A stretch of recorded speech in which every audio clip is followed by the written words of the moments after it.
Because I like the boxables because you can actually add to it, like you were saying, the containers. Push them out. Yeah, I mean they look good, except for. Then the box that you can get a boxable now that apparently has it's not a wood finish, but it looks like a wood finish. There's just like a frame around it, kind of. Yeah. Okay. There we go. Ready?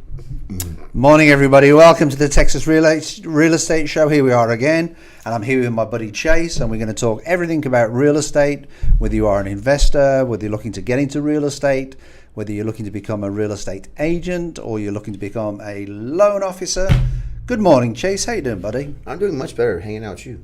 You living the dream? Always. Yeah, so please like, subscribe, and turn on notifications. If you have anything to say, please reach out in the chat. We've got Kay twiddling the buttons in the back, so she can help us communicate with you, just to make sure that, you know, we're live kicking. And so here we are on this nice and bright, breezy Thursday morning. And the first thing that Kate brought up this morning, and it was an article on TikTok about a guy that bought a house from Amazon. So, you know, is Amazon the house? Is that the next home builder? I guess. Apparently. Seems like they're doing everything else right. They might do that one too. Right. So let's look at this TikTok. Here we go. There's a whole bathroom and a shower. Wait, there's a shower? And a toilet. Bro, you can poop and shower at the same time. That's crazy. That's gross. Nice. It's just like kind of small. What's up with all this? Wait a second. Is this like half built? Like it folds? Oh my gosh. Oh, that's cool. Oh, so they extend. Okay, then that's not bad. Your house has to fold out. Kind of like a puzzle. So he's got more room to poop. Yeah. Well, now you guys have to poop in the shower. I'm very excited about that. What if he wants to poop in the shower? Look, everybody to their each their own. I don't like to judge anybody. It costs too much of my energy, but okay, that's like the size of a decent apartment nowadays. This thing is so easy to build. You literally just unfold it.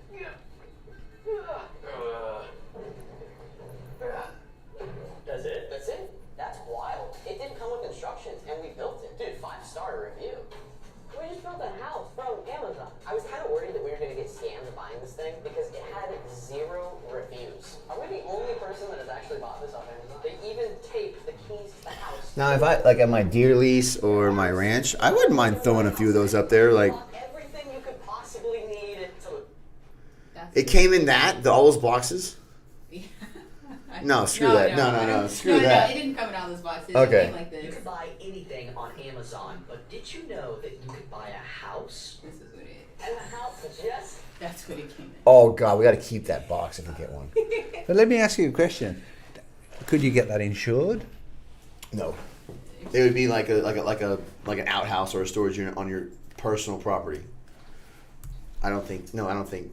I mean, I don't know. We would have to get call someone on that one. Because I wouldn't like. I don't like the idea of living something in that way, especially in some of the weather that we have. And you can move it whenever you want. Well, that's a plus, obviously, but leads me to another question about plumbing. Yeah, you can poop in it. Mm-hmm. Is Is it going to be like we're going to hose it out later, or has it got to be a septic system, or has it got to be?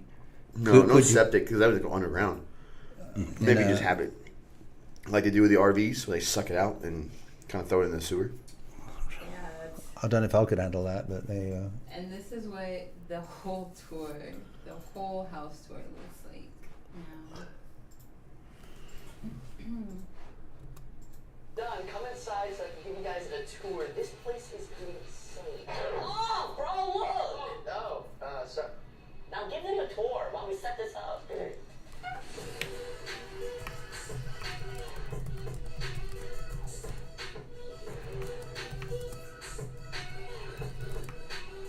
This is our dining room, munchy. This is our kitchen. We have an entire little pot plate. We got everything we need.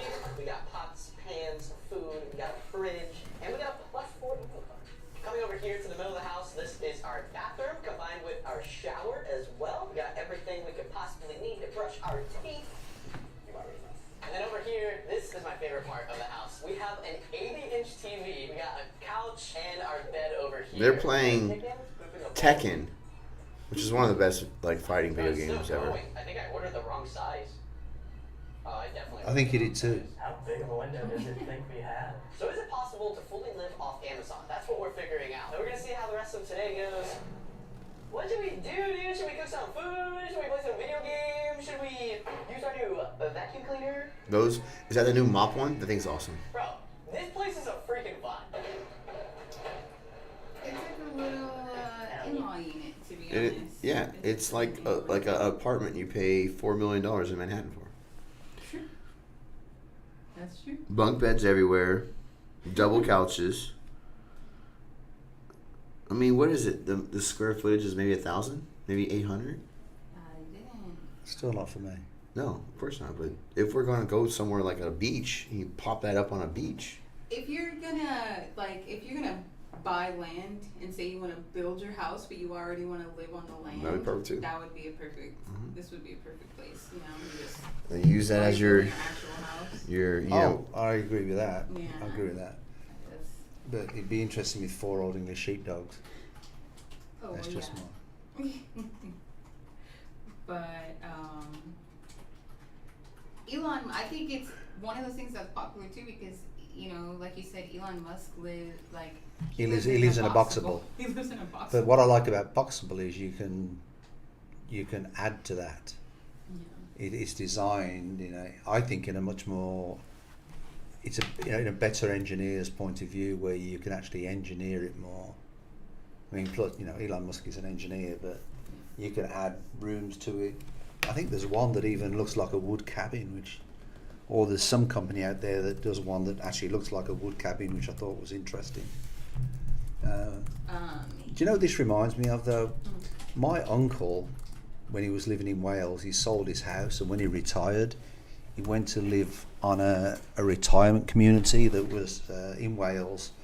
That was a retirement community, and it was like a trailer, it was trailers. Yeah.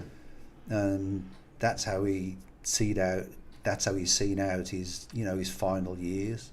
And I'll never forget as a kid going down there. I mean, we had some great memories. That's a very good business if you want to do some cash business. Open like a 5 acres and throw like 8 trailer parks on it. As a young kid, I'll never forget walking through, and because you're a young kid, all these elderly people are there. Yeah. They want to know you, and they want to, they're talking you want some to tea, you want some lemonade, and then there was a little grocery store, and in the park too, right? Then there was a washing place where you go to wash your dryers and stuff. That is a good business too. You open a whole washer and dryer there, quarter machines, maybe a car wash, quarter machines. Yeah, so that'd be a good business for them. It was a pretty good. Yeah. I think that'd be a good action business actually to think about. I did a couple of loans for this Asian lady. She had probably 4 or 5 of those trailer parks. She was probably making $1-2 million a year, chilling, all cash. She got robbed like once a year, I think, like on routine. I was like, it has to be the same person that's robbing you. Like, and they would get like 20-30 grand in cash because she only took cash payments on the storage units or the trailer park units. Dodgy. He said dodgy. Sounds like it's a consistent problem that you haven't fixed yet. Yeah. You're reporting it on your taxes. Mm-hmm. Oh, it was stolen. It's not income. These guys, they also built. Yeah, but I mean, the money that was stolen, she could have claimed that as a loss against. Oh, 100% she did. 1,000% she did. I'm not going to say any names, but I'm pretty sure she overestimated how much they stole. Let's talk about the next clip that we've got there with the U-Haul statistics. Mm-hmm. All right, I thought this was really interesting. You ready? Mm-hmm. You got it open? You got it open, Chase? Yes, sir. Okay, U-Haul announced the top percentage inbound states where people are moving to, and Texas is number 1. Wouldn't doubt it. Florida is number 2. North Carolina is number 3. 4 is South Carolina. 5 is Tennessee. 6 is Idaho. 7 is Washington. 8 is Arizona. 9 is Washington. 10 is Virginia. The only one that I would doubt in that is number 2, which is Florida. Because they're going to Florida. What's that? They're going to Florida. Well, they're moving out from Florida as well because everything's going through the roof, especially the people that own condos. The insurance has gone up, especially the people who own condos. The people that own condos on the seafront, their condos have gone through the roof. Yeah. So I have a house in Fort Walton. That storm that went through, it cost about $120 grand in damage. Still, they didn't find my boat until like 3 weeks later. Got insurance for that, but my insurance was about $3,600 a year. It's $6,100 now. There you go. There's somebody that I know that recently, 3 years ago, moved out to Florida, and they're now looking at coming back. If I was going because the property taxes have gone up, mm-hmm. the property insurance has gone up, and a lot of people, they're on fixed incomes. That's the problem. When you move to Florida, they're retired. I mean, they've gone in there for the sun, and it's worse on the Atlantic side than what it is on the Gulf side. Way worse. Yeah. But my question is, why is no one moving to New Mexico? To where? New Mexico. It's beautiful there. It's cheap to live there. I can't understand how Idaho or Washington, twice, I'm assuming one's Washington, D.C., one's Washington State. South Carolina, North Carolina, Texas, I understand. But New Mexico, if you're not looking in that area, I mean, I bought probably about 2 acres on a non-active volcano that's right on a ski resort. The 2 acres I paid like $45,000 for. Now, I haven't done anything with it, but it's beautiful there. And if you want to pop a storage unit with Amazon on that, that'd be perfect.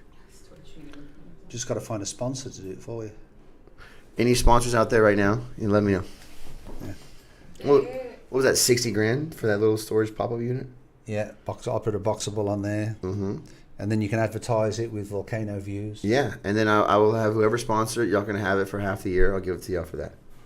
There you go. There we go. So it's a win-win, guys. They can poop in the volcano. They can do whatever they want. In the volcano. Uh-huh. It's about a mile and a half up the trail that you get to the top of the non-active volcano out there. Mm-hmm. But I bought that land on eBay when I was like 19, 20 years old. What the heck? Mm-hmm. I remember at one time on eBay when they used to sell all this land. Mm-hmm. And I was sitting there like just doing low bids at like 2 a.m. all the time. And then I'd wake up like, congratulations, you won the bid. I'm like, well, where did I win the land at?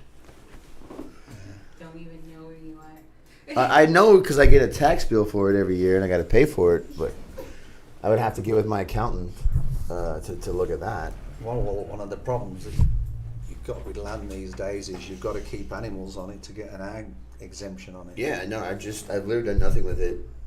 I should throw a goat or something on it, but I've never been there once in my life. Or as soon as you've got an agriculture exemption, then it's you're golden. It's a little bit better for you. Texas is really going on agriculture on this one. What's that? Texas is really going on agriculture exemptions. They're really good. I think, what did you say earlier about the economist, Stephen? The vault?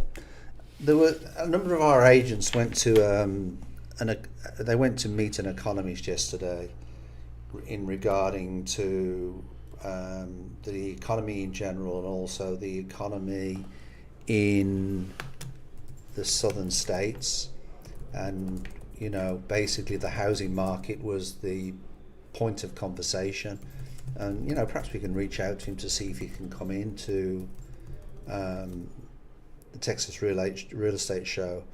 But he was basically saying that he feels that the Texas market has really bottomed out, but both Chase and myself, we can't understand it because we haven't seen a bottom, have we? We haven't seen no bottoming. I mean, it's gradually gone up. It's gradually 3 or 4% increased. 3 or 4% over the year.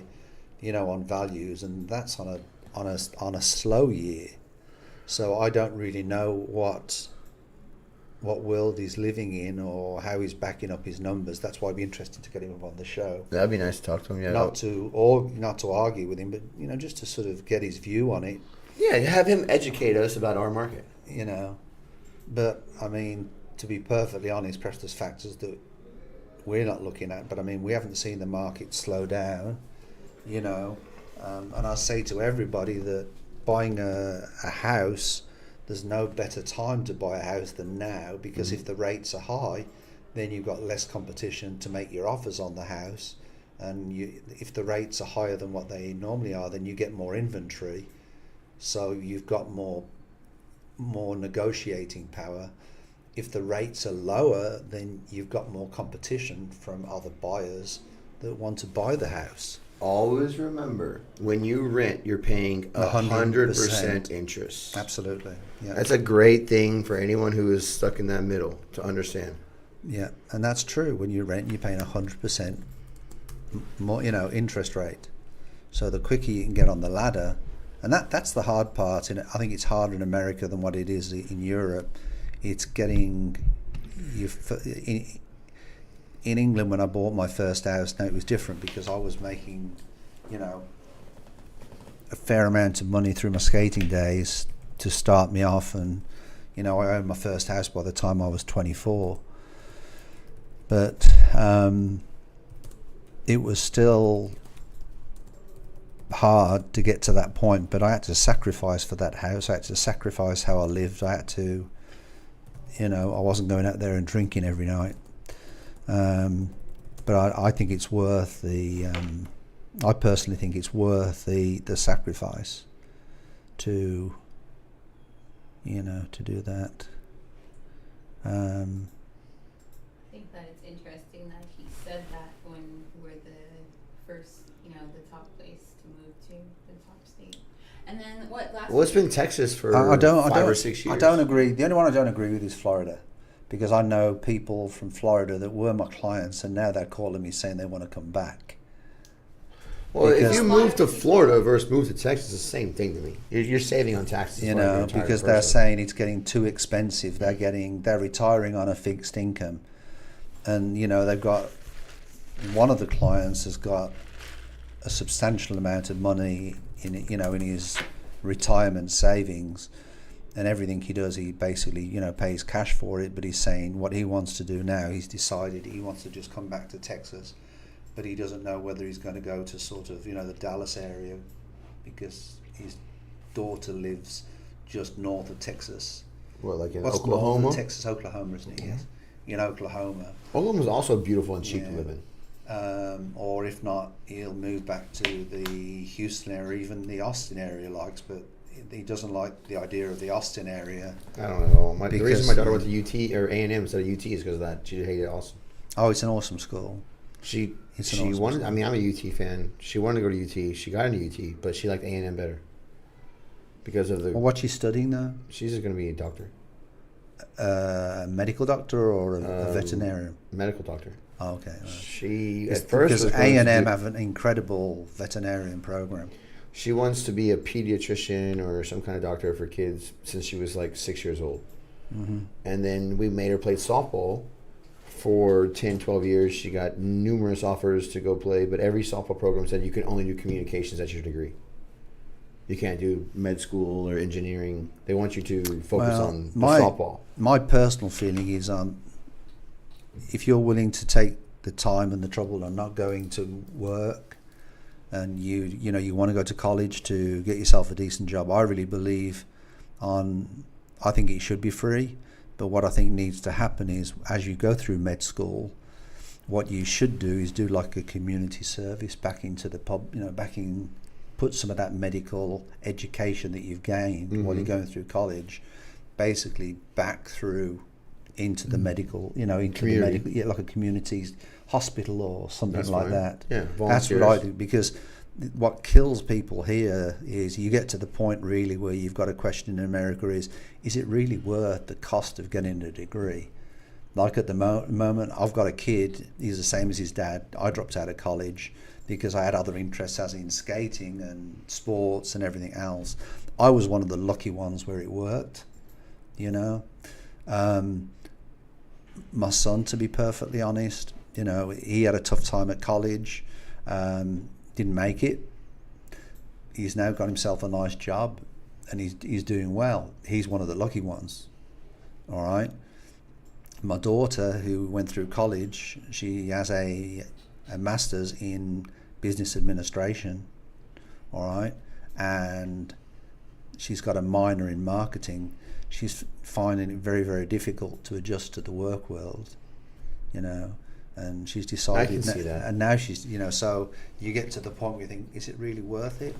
And she's interviewing now for to try and get into marketing. She's got an interest in photography. She's working for Texas State. She's doing all their sports photography. I wouldn't call that a career. I wouldn't call that needing education for college for 4 years. Yeah, well, she's completed her education, but she's just hanging around to have fun, to do that job, really. I told my kids you can't go to college unless you're going to be a doctor, engineer, or lawyer. If you're not going to do those 3 fields, then you're going to come work with me. If I had any advice for anybody at the moment, I'd tell them to be an electrician, a plumber. Yes, 1,000%. I can tell you the amount of loans that I've done from electricians, welders, and AC guys. There you go. Yeah, are making an absolute killing. Right. I mean, more than most lawyers. Engineers I'm seeing are actually making more money now than doctors and then lawyers. Now, if you're a really good lawyer, you make an astronomical amount of money, but you're getting like... Well, if you're a contingency lawyers, which I'm not a great fan of. Because when you work with a contingency lawyer, the person is using the plaintiff just to go after the insurance from the defendant, and all that's doing is pushing up all our insurance rates. And the plaintiff has no reason to stop because they've got no money invested in. So what have they got to lose? They just push it forward, and the insurance companies get to the point where they say all we want to do is settle. So all it's doing is pushing up the insurance rates. So it's a little bit like all these people claiming for roof damage, and the roof company give them one price for a roof replacement, and then if you're paying cash for it, or you're paying nothing, you get a different price. Well, I think the what is the rule? The roofing person who owns it gets a third. The person he's got to buy his supplies and pay his crew a third. And then usually the profit is your deductible, and you get the other part of the third. But now I hear there's a new law coming out that we can't do that anymore. I'm going to say that's not what, when we had our roof, they wouldn't give us a new roof. They gave us a partial amount to get a roof repair, which didn't work very well. And for us to put a new roof on the house is $85,000. How big's your house? 2,300 square feet, but it's a Mediterranean tile roof, which I would never recommend anybody buys. It's going to be expensive as hell. Yeah, a Mediterranean tile roof. Is that part of your HOA? Like, no. So We don't have a HOA. We used to. Does everyone in your neighborhood have the same kind of roof? Some do, some don't. But it's the problem is with a Mediterranean style roof is you can't walk on the roof. You gotta almost if join there's it, anything right? to, you're going to crack the tile, especially as it gets older, which cause you to get more water leaks in your roof. So, anyway, what else we got? Anything else you got out there for us, Kay? Not really. No. I would ask that people, we've got a bit of a surprise for everybody next week. Please tune in and see us next week at the Texas Real Estate Show. We've got a bit of a surprise. We don't really want to announce it now. You gotta keep it secret. Yeah, but we want you to tune in next week. So please like, subscribe, and turn on notifications so you can see what the surprise is for next week. We want you all to have a good week. Stay safe, stay healthy, and stay dry out there. We've got some rain in the Houston area. And I know there's a pretty bit of snow up in the north. So stay healthy. So from Chase, how do we contact you, Chase? At Lone Star Premium? Call me always directly, 832-630-7467. Or you can email me at chaselspmortgage.com. Or you can contact me, Stephen G. Williams, through Google at Century 21 Olympian or Stephen G. Williams. Or you can contact me through social media at C21 Olympian TX. We appreciate you tuning in, and we look forward to seeing you. Thumbs up. Don't forget that thumbs up on YouTube. We appreciate you. Take care. Have a good